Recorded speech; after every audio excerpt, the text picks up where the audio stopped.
ngo sinibagirwe ukuntu arya ibyana bikina za porno. Oya, ibyo ngo ntago birenza, ahubwo yari utwana duto hamwe na pididi.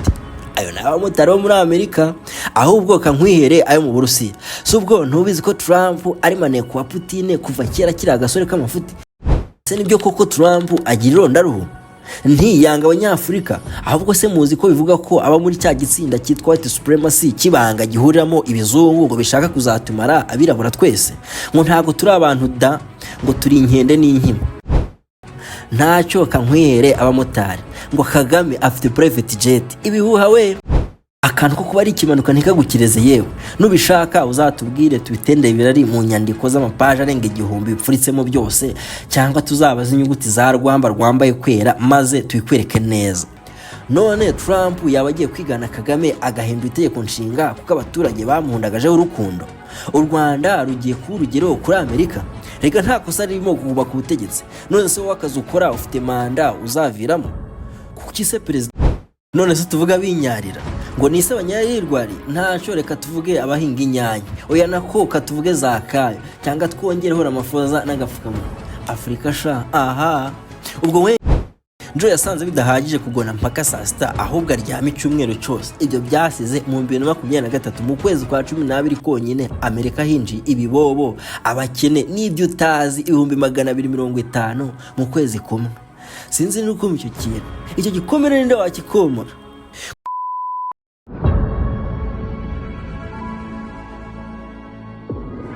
Iyo bishatse avuga ni seseme, areba nk'usinziriye. Ku myaka 78 ni umuherwe, kunda irute kote, akunda ibyana, ni perezida wa mbere ku isi. Yigeze kuvuga ko muri education batwigisha ubusa. Nk'abyo bidahagije yakuyeho ministeri y'uburezi muri Amerika, yaciye mu gisirikare, nta cyapa agira mu kanwa ke. Ku musatsi usatiwe n'imvi, aseka bike, ni gato mu ngano, ariko avuga akomeye kuruta ibuye. Akunda isuku n'imbwa ye ibisa neza. Ngo yahisemo igisirikare, ubu perezida buramugwiriye. Gutukana nta bikango, nta dodani ku rurimi, nta dini agira, arakubomora rugacimana. PK Paul Kagame. Bombi imbere mu gihugu barakunzwe. Abanyamerika nako sibo gusa, n'abaturage bose bakunda umuyobozi witwara uko batinya kwitwara, ariko bakunda kwitwara ibisabwa bihari. Ngo mvuze ngo iki? Nti mu gakoti kanyerera n'agakaruvate keza yatambuka mu Nyarwanda, ijya ngendo ayikunda cyane. Batiteka umudigi nakibitama n'umusatsi adakunda gusokoza, bakunda uburyo atarya indimi, aranamwazanya we. Dore uko inzobere zabigosoye.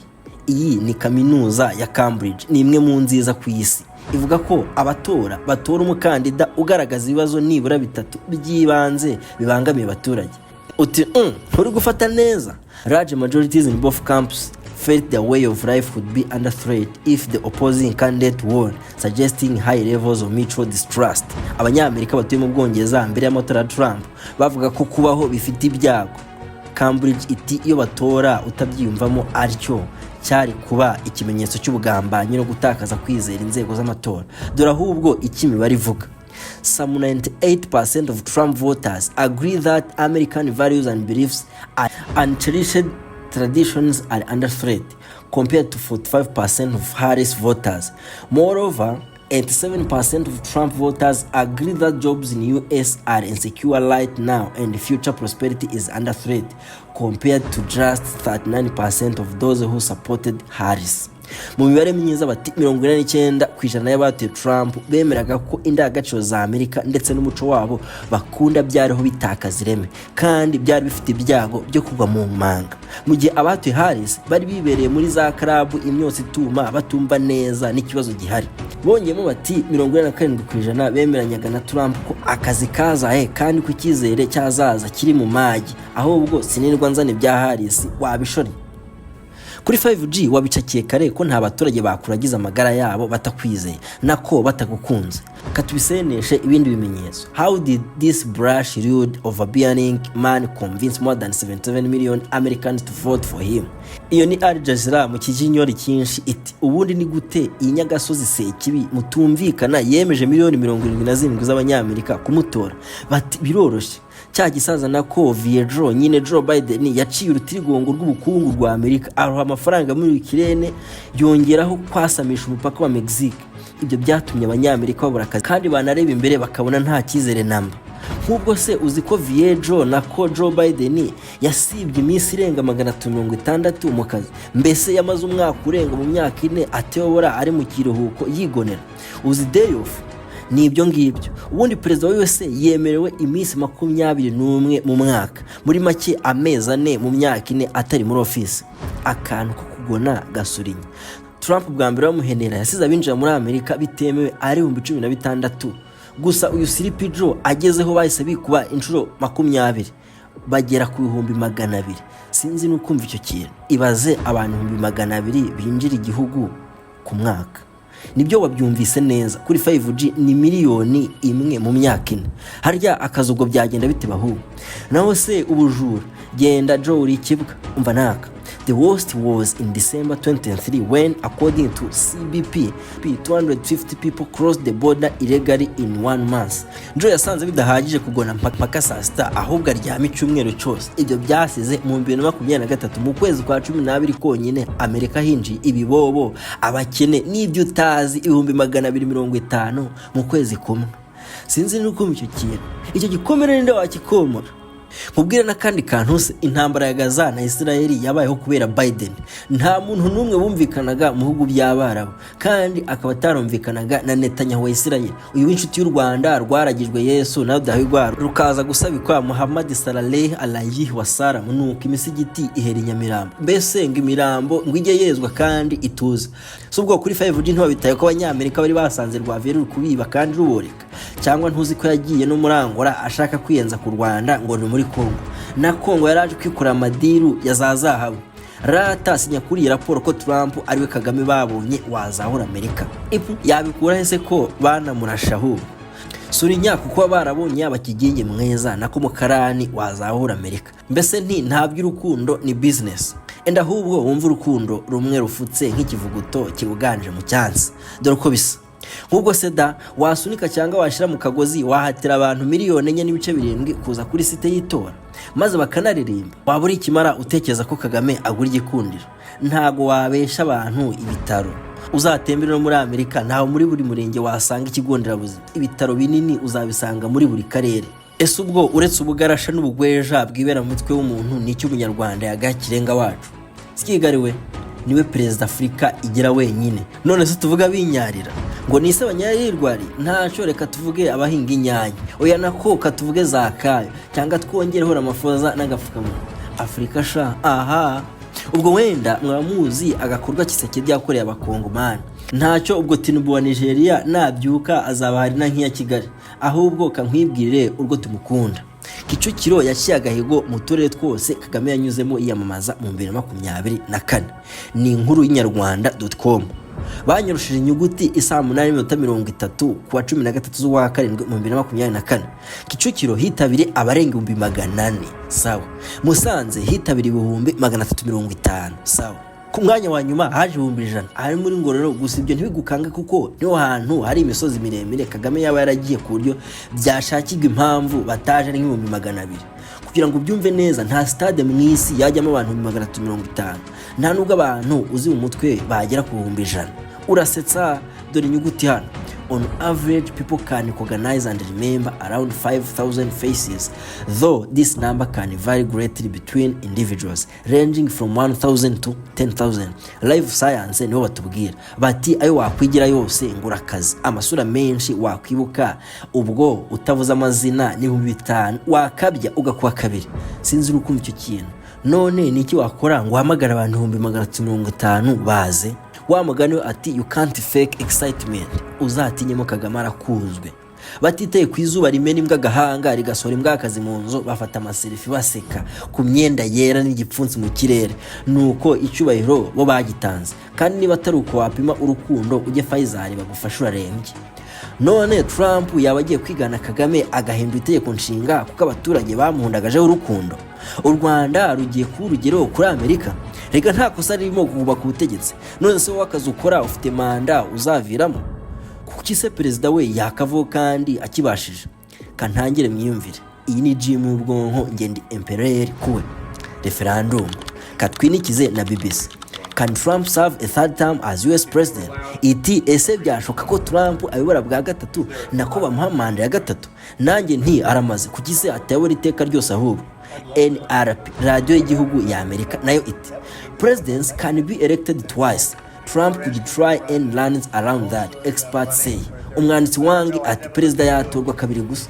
Trump ashobora kugerageza kugira ibyo agoronzora, ati niko inshakura zivuga. Kuri Jimmy ubwonko nta bute bwo guca mu nyuguti tugira, dutyaza iminwa yacu buri munsi ngo turyohe amatwi yabo. Umva nabo. Trump says he is considering ways to serve a third term as president.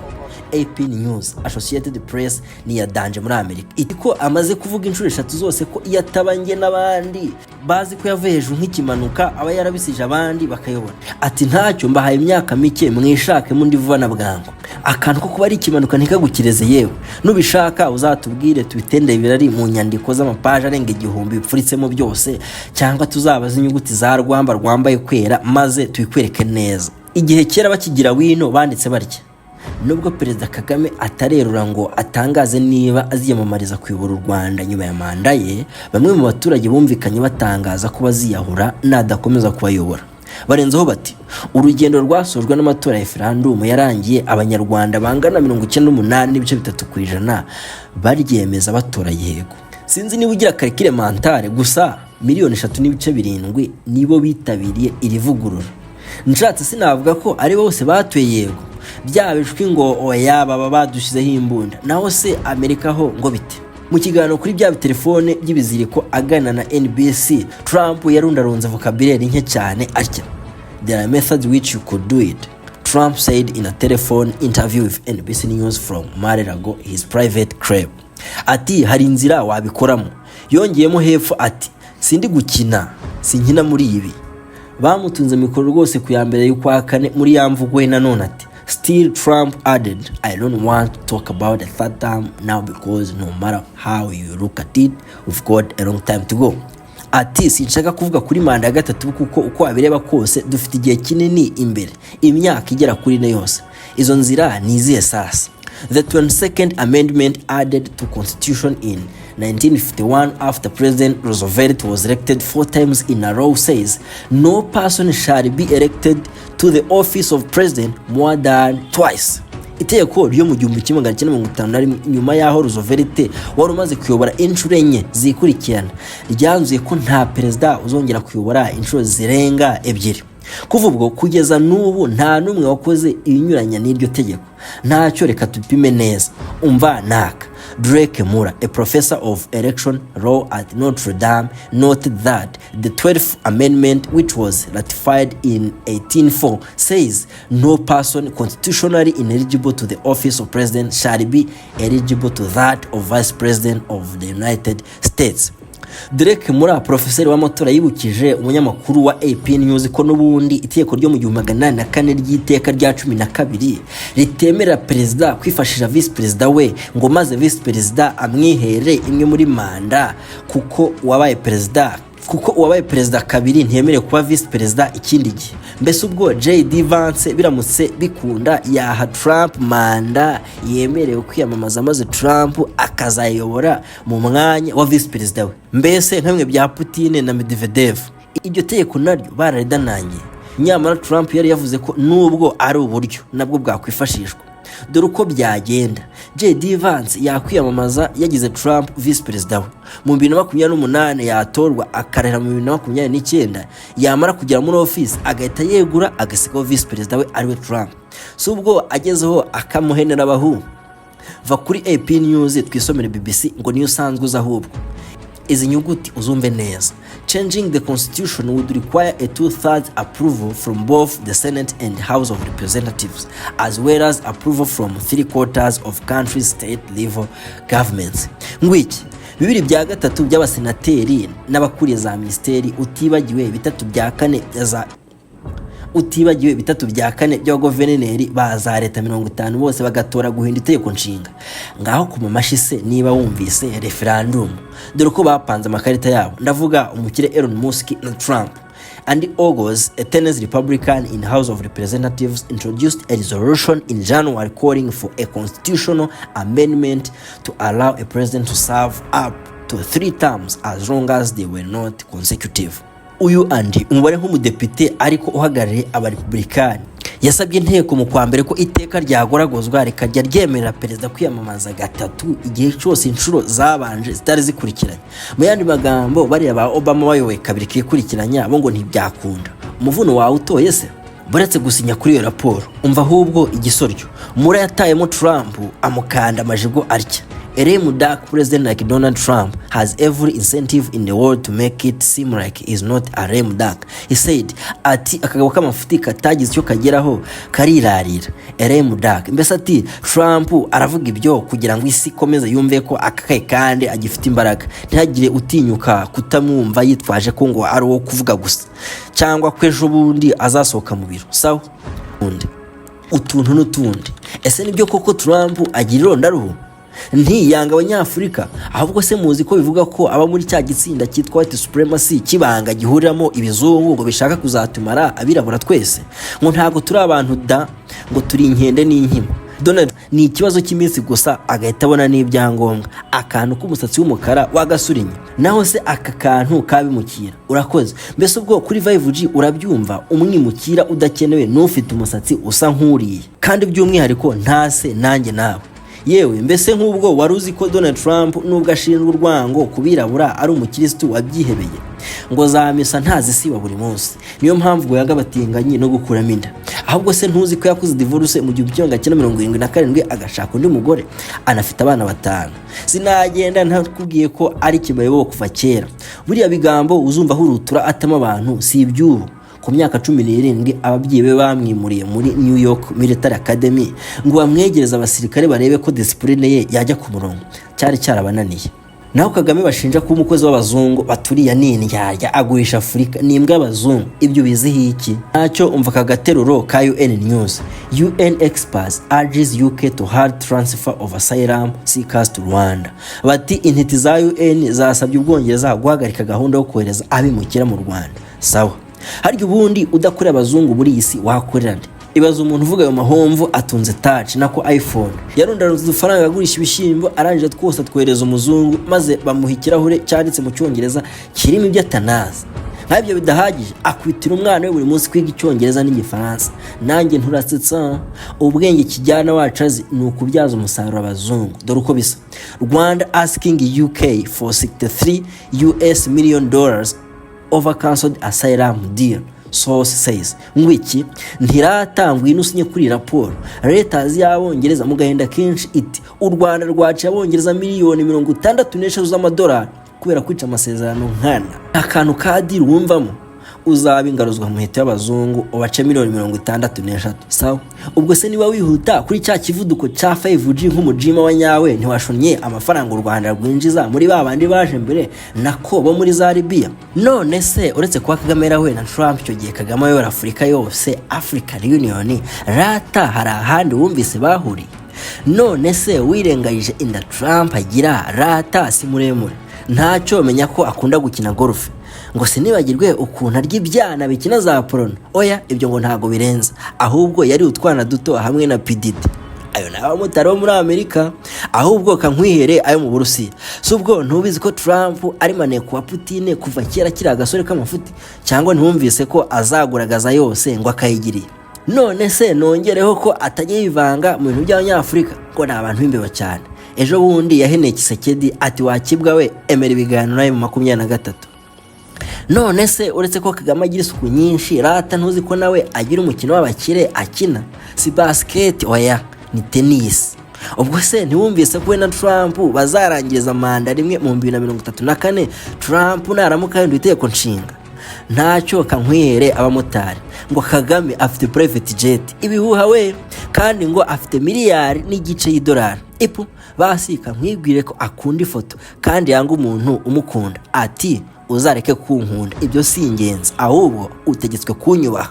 Ibyo yabibwiraga France 24. Ntacyo kankwibwiye ko yatanze nka professeur muri kaminuza ya Harvard muri Amerika. Until next time.